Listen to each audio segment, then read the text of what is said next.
उत्तर प्रदेश लोक सेवा आयोग द्वारा आयोजित एलटी ग्रेड परीक्षा 2025 तथा जीआईसी लेक्चरर परीक्षा 2025 की तैयारी करने वाले सभी छात्रों का हमारे गैमेट की कक्षा में स्वागत है।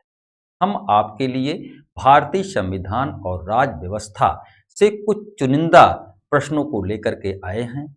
इन प्रश्नों को यदि आप सॉल्व करते हैं तो जो विद्यार्थी नागरिक शास्त्र जीआईसी लेक्चरर की परीक्षा की तैयारी कर रहे हैं उनके लिए भी उपयोगी है तथा सामाजिक विज्ञान एलटी ग्रेड परीक्षा की तैयारी कर रहे हैं उनके लिए उपयोगी है तथा समस्त विषयों के सामान्य अध्ययन सामान्य ज्ञान से संबंधित भारतीय राज्य व्यवस्था और संविधान से जो प्रश्न पूछे जा रहे हैं उन प्रश्नों के लिए भी जो है यह अत्यधिक उपयोगी है। हम प्रत्येक पाठवार कुछ चुनिंदा प्रश्नों को आपके लिए लेकर के आए हुए हैं। आज हमने जिन प्रश्नों को लिया है वह भारत के संवैधानिक विकास से सब। तो आइए हम इसके पहली कड़ी में यानी प्रश्न संख्या 1 से लेकर के प्रश्न संख्या 20 तक को देखते हैं कि वे कौन कौन से प्रश्न हैं जो आपके लिए उपयोगी हैं और आप यदि परीक्षा में सफल होना चाहते हैं तो इन प्रश्नों को अवश्य देखें। तो आइए हम प्रारंभ करते हैं। भारत का संवैधानिक विकास के 3 भागों के प्रश्नों के प्रथम भाग में पहला प्रश्न जो है, किस शासन अधिनियम के माध्यम से भारत की संप्रभुता ईस्ट इंडिया कंपनी से ब्रिटिश सम्राट को हस्तांतरित हो गई। यहां पर 4 विकल्प आपके सामने हैं। पहला है चार्टर अधिनियम 1661 से, बी भारत शासन अधिनियम 1858 से, सी भारतीय परिषद अधिनियम 1861 से, डी भारतीय परिषद अधिनियम 1892 से। तो आप इसमें देखें कि विकल्प संख्या बी यही आपका उत्तर सही है।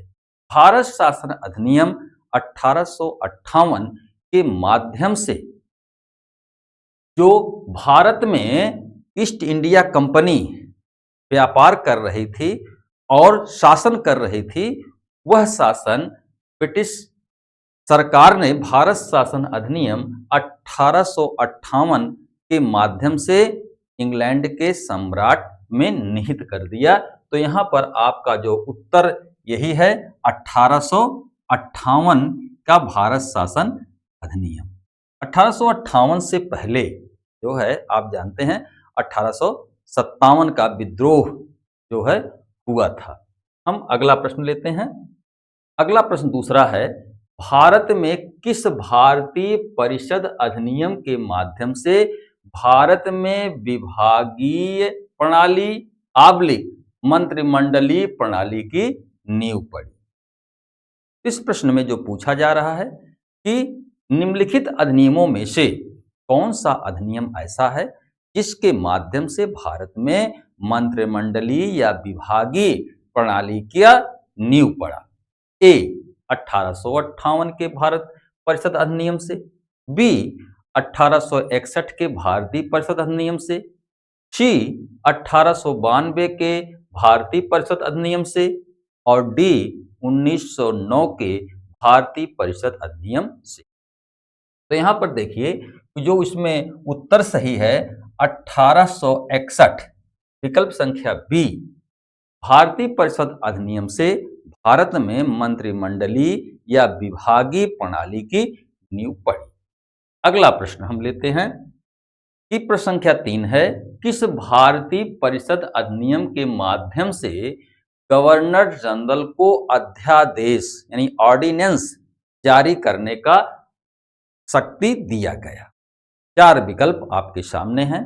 पहला जो ए विकल्प है भारतीय परिषद अधिनियम 1861, दूसरा भारतीय परिषद अधिनियम 1909, तीसरा भारतीय परिषद अधिनियम 1892, तीसरा भारतीय शासन अधिनियम 1958। तो आप देखिए इसमें जो उत्तर आपका सही है वह है भारतीय परिषद अधिनियम 1861। यही भारतीय परिषद अधिनियम 1861 ही रहा है, इसके माध्यम से भारत के गवर्नर जनरल को अध्यादेश जारी करने की शक्ति दी गई।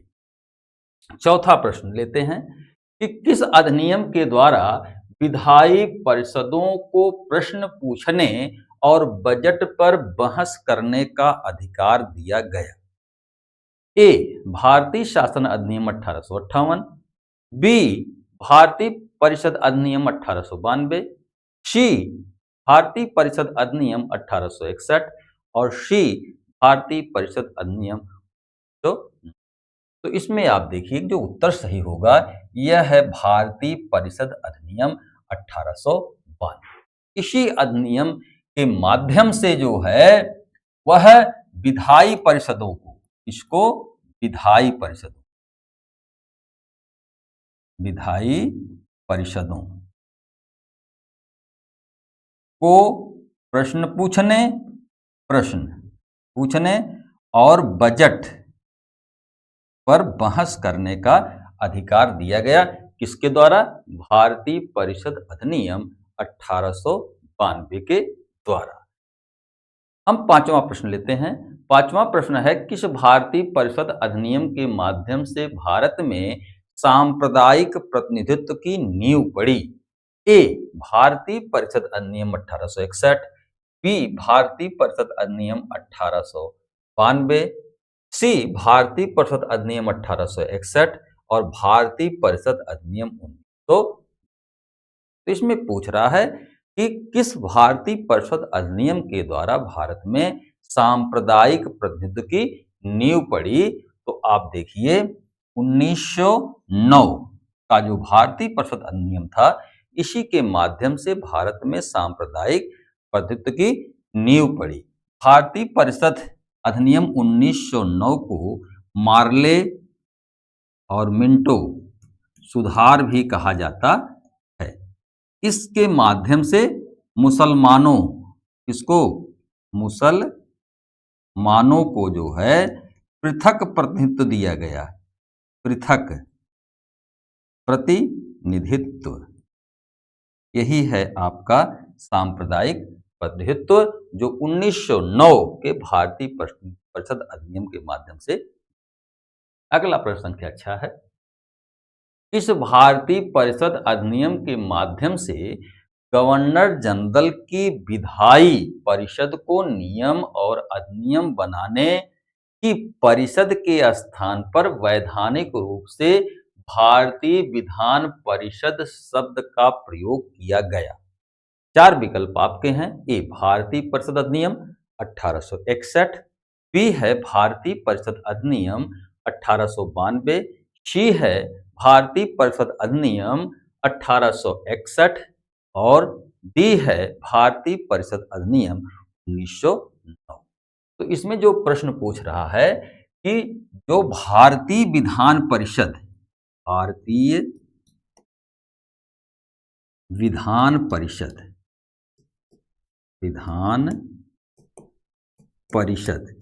इस शब्द का प्रयोग वैधानिक रूप से कब किया गया या किस अधिनियम के माध्यम से किया गया? तो इसका प्रयोग भारतीय परिषद अधिनियम 1909 के माध्यम से किया गया। अगला प्रश्न लेते हैं। प्रश्न संख्या 7 है, किस भारतीय परिषद अधिनियम के माध्यम से वायसराय के कार्यकारिणी परिषद में एक तथा भारत सचिव के परिषद में पहली बार 2 भारतीय सदस्यों को शामिल किया? इस प्रश्न में जो बात पूछ रहा है कि वायसराय की कार्यकारिणी परिषद, वायसराय की क्या कार्यकारिणी में जो है एक सदस्य भारतीय तथा आप देखिए कि भारत सचिव के परिषद, सचिव जो भारत सचिव हुआ करता था उसकी परिषद में 2 सदस्य जो है भारतीय शामिल किए गए पहली बार किस शासन अधिनियम के माध्यम से? ए भारतीय परिषद अधिनियम 1861, बी भारतीय परिषद अधिनियम 1892, सी भारतीय परिषद अधिनियम 1861, डी भारतीय परिषद अधिनियम 1909। तो इसमें जो उत्तर आपका सही है वह है भारतीय परिषद अधिनियम 1909 के माध्यम से जो है आपका गवर्नर जनरल की कार्यकारिणी परिषद में एक सदस्य तथा भारत सचिव की परिषद में 2 भारतीय सदस्य शामिल किए गए। आप इसको बढ़िया से ध्यान में रखें कि भारतीय परिषद अधिनियम 1909। अगला प्रश्न आप देखिए, आठवां प्रश्न है, वायसराय के कार्यकारिणी में पहली बार किस भारतीय को शामिल किया गया?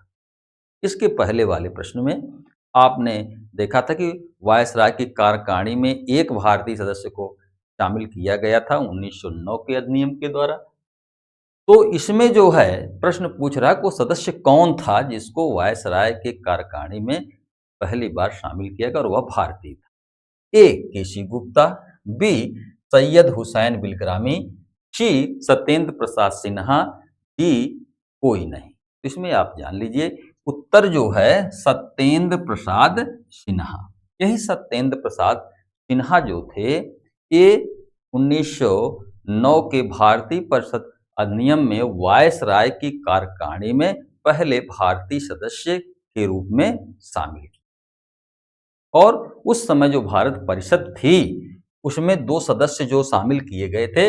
इसके पहले वाले प्रश्न में यहाँ आप देखिए 2 ए हैं, केसी गुप्ता, सैयद हुसैन बिलग्रामी। इनको आप अपने मन मस्तिष्क में बैठा लें, जिससे अगर कहीं पूछ दिया कि भारतीय जो है भारत सचिव जो था उसकी परिषद में कौन 2 भारतीय सदस्य शामिल थे या इनमें से कौन शामिल नहीं था, तो यही 2 केसी गुप्ता और सैयद हुसैन बिलग्रामी। सत्येंद्र प्रसाद सिन्हा तो वायसराय की कार्यकारिणी में थे। यहाँ पर उत्तर ये सही है। तो अगले प्रश्न पर हम चलते हैं। प्रश्न संख्या 9 है, किस भारतीय शासन अधिनियम के माध्यम से केंद्र में 2 सदनीय विधान मंडल की नींव पड़ी? विकल्प ए भारत शासन अधिनियम 1858, विकल्प बी भारत शासन अधिनियम 1919, विकल्प सी भारत शासन अधिनियम 1935 और डी इनमें से कोई नहीं। तो आप देखिए कि भारत शासन अधिनियम 1919 के द्वारा जो है केंद्र में जो है केंद्र में जो है 2 सदनीय विधान मंडल की नींव पड़ी थी भारत शासन अधिनियम तो 19 के द्वारा। अब प्रश्न संख्या हम 10 लेते हैं। इस शासन अधिनियम के माध्यम से प्रांतीय बजट को केंद्रीय बजट से अलग कर दिया। उत्तर है ए भारत शासन अधिनियम 1858, बी भारत शासन अधिनियम 1919, सी भारत शासन अधिनियम 1935 और डी इनमें से कोई नहीं। आप यहां देखिए कि पूछ रहा है कि प्रांतीय बजट को केंद्रीय बजट से अलग किया गया, तो इसमें जो उत्तर आपका सही है विकल्प संख्या बी भारत शासन अधिनियम तो 19 के माध्यम से। प्रश्न संख्या 11 आप देखिए इस शासन अधिनियम के माध्यम से प्रांतों में द्वैध शासन की नींव डाली गई। विकल्प संख्या 1 है भारत शासन अधिनियम 1858, बी भारत शासन अधिनियम 1919, सी भारत शासन अधिनियम 1935 और डी इनमें से कोई नहीं। तो आप जान लिए भारत शासन अधिनियम 1919 के द्वारा जो है प्रांतों में द्वैध शासन की नींव डाली गई। अगला प्रश्न हम लेते हैं प्रश्न संख्या 12। प्रश्न संख्या 12 है किस शासन अधिनियम के माध्यम से भारत में एक लोक सेवा आयोग, लेखा महापरीक्षक एवं भारत सचिव, यहाँ पर लोक सेवा आयोग, लेखा महापरीक्षक एवं भारत सचिव के कार्यभार को कम करने के लिए हाई कमिश्नर की नियुक्ति की गई या नियुक्ति करने का प्रावधान किया। इस प्रश्न में पूछा जा रहा है किस शासन अधिनियम के द्वारा एक लोक सेवा आयोग, महालेखा परीक्षक तथा हाई कमिश्नर की नियुक्ति भारत में की गई। ए भारत शासन अधिनियम 1858, बी भारत शासन अधिनियम 1919, सी भारत शासन अधिनियम 1935, डी इनमें से कोई नहीं। तो यहाँ उत्तर होगा बी भारत शासन अधिनियम 1919। प्रश्न संख्या 13 हम लेते हैं। प्रश्न संख्या 13 है किस शासन अधिनियम के माध्यम से गवर्नर जनरल और गवर्नरों को विधायी क्षेत्र में वीटो का अधिकार प्रदान किया गया। अब तक जो वीटो का अधिकार था वह अधिकार कार्यकारी क्षेत्र में था। पहली बार विधायी क्षेत्र में जो है इसको गवर्नर जनरल और गवर्नर को वीटो करने का अधिकार किस अधिनियम के द्वारा? ए भारत शासन अधिनियम 1858, बी भारत शासन अधिनियम 1919, सी भारत शासन अधिनियम 1935, डी इनमें से कोई नहीं। तो यहाँ पर भी भारत शासन अधिनियम 1919 है। अगला प्रश्न आप लीजिए। प्रश्न संख्या 14 है कि निम्न किस शासन अधिनियम को तिलक ने अपर्याप्त, असंतोषजनक तथा बिना सूरज का सवेरा बताया? ए भारत शासन अधिनियम 1858, बी भारत शासन अधिनियम 1919, सी भारत शासन अधिनियम 1935 और डी इनमें से कोई नहीं। यहाँ पर उत्तर जो होगा बी भारत शासन अधिनियम 1919। अगला प्रश्न प्रश्न संख्या 15 है कि किस शासन अधिनियम में भारत में संघीय शासन व्यवस्था का प्रावधान किया? ए भारत शासन अधिनियम 1858, बी भारत शासन अधिनियम 1919, सी भारत शासन अधिनियम 1935, डी इनमें से कोई नहीं। भारत में संघीय व्यवस्था का प्रावधान भारत शासन अधिनियम 1935 के द्वारा किया गया। विकल्प संख्या सी यहाँ पर सही है। प्रश्न संख्या 16 है। प्रश्न संख्या 16 है कि 1935 के भारतीय शासन अधिनियम के संघ में अवशिष्ट शक्तियां कहाँ निहित की? ए केंद्र में, बी राज्यों में, सी गवर्नर जनरल में और डी अवशिष्ट शक्तियों के बारे में कोई चर्चा नहीं की। तो 1935 के भारतीय शासन अधिनियम में संघ की शक्तियां गवर्नर जनरल में निहित थी। वर्तमान में जो भारतीय संविधान है उसमें जो शक्तियां अवशिष्ट वह केंद्र में निहित है, लेकिन यहाँ पर गवर्नर जनरल में निहित थी। प्रश्न संख्या 17 आप देखिए। किस भारतीय शासन अधिनियम में प्रांतों में द्विसदनीय विधानमंडल, प्रांतीय स्वायत्तता तथा केंद्र में द्वैध शासन का प्रावधान किया गया? यहाँ देखिए प्रांतों में 2 सदन, केंद्र में द्वैध शासन तथा प्रांतीय स्वायत्तता। इसका प्रावधान किस शासन अधिनियम के अंतर्गत किया गया भारत में? ए भारतीय शासन अधिनियम 1935, बी भारतीय शासन अधिनियम 1919, सी भारतीय शासन अधिनियम 1858 और डी उपयुक्त में से कोई नहीं। तो यहाँ उत्तर भारतीय शासन अधिनियम 1935 यह उत्तर जो है सही है। प्रश्न संख्या 18 आप देखिए। किस भारतीय शासन अधिनियम को पंडित जवाहरलाल नेहरू ने दास्ता का चार्टर कहा? ए भारतीय शासन अधिनियम 1935, बी भारतीय शासन अधिनियम 1919, सी भारतीय शासन अधिनियम 1858, डी उपयुक्त से कोई नहीं। पंडित नेहरू ने भारतीय शासन अधिनियम 1935 को दास्ता का चार्टर कहा। अब प्रश्न संख्या 19। स्वराज दल को चक्कर लगाने वाली देशभक्ति किसने कहा? ए सर तेज बहादुर सप्रू, बी महात्मा गांधी, सी जवाहरलाल नेहरू, डी उपयुक्त में से कोई नहीं। तो यहाँ पर जो उत्तर सही है वह है सर तेज बहादुर सप्रू। प्रश्न संख्या 20 है कि महात्मा गांधी ने किस गोलमेज सम्मेलन में भाग लिया? ए द्वितीय गोल सम्मेलन, बी प्रथम गोल सम्मेलन, सी तृतीय गोलमेज सम्मेलन, डी उपयुक्त में से कोई नहीं। तो यहाँ पर उत्तर जो है द्वितीय गोलमेज सम्मेलन। भारत के संवैधानिक विकास के अंतर्गत 20 प्रश्न जो महत्वपूर्ण आने लायक हैं, आपने उनको देखा, समझा कि उसके उत्तर क्या हो सकते हैं और कौन-कौन से महत्वपूर्ण प्रश्न हैं। इन प्रश्नों को विस्तार से समझने और जानने के लिए गैमेड स्टडी सेंटर यूट्यूब चैनल की प्लेलिस्ट पर आप जाइए। वहाँ भारतीय संविधान और राज्य व्यवस्था का जो चैप्टर है, जो अध्याय है, उसको गंभीरतापूर्वक विस्तार के लिए पढ़िए। आप इसको भी पढ़ लेंगे तो आपका काम चल जाएगा।